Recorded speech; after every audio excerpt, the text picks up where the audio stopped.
Yeah, anytime you have a harness seat, you want to use that top tether, because what that does is reduces the forward movement of the car seat. So you've got the belt system holding it in place down low, but without this, the top of the seat can rotate forward in a crash. The crash force will cause that to rotate forward, and this minimizes that amount of movement. Excursion is what we call it, where it can move forward on impact.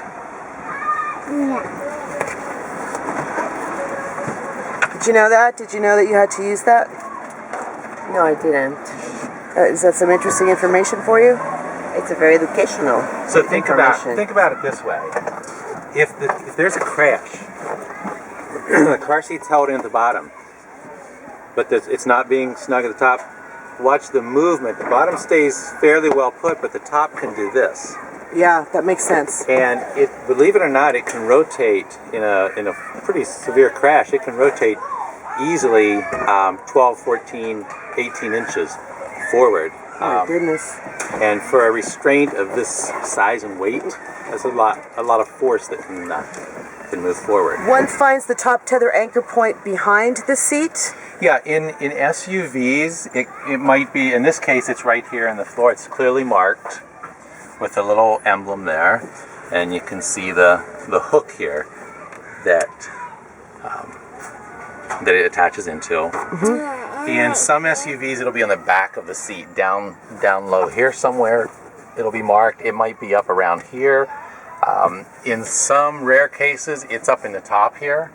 And then in sedan vehicles and cars, it'll be in the back window, in that back dash, clearly marked with those locations, like it shows here, the little emblem from. At what age it is appropriate to change from a car seat to a booster in a child? Like a harnessed car seat, I think she's meaning. Well, the longer we can keep a child in a 5-point harness restraint, the safer they're going to be. So some restraints will go, the harnesses only go to 40 pounds, and then the child will have to go into something bigger, and in that case, a booster seat. A seat like this, for instance, the harness goes to 85 pounds in the seat. So that's going to be much safer than putting them into a booster with just a lap shoulder belt. Right. So there are booster seats. There are a lot of booster seats on the market that can be used from 40 pounds and up.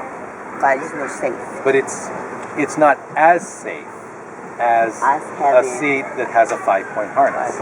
We as adults would be safer in 5-point harnesses if they made them for us. So that's one of the things we always encourage parents.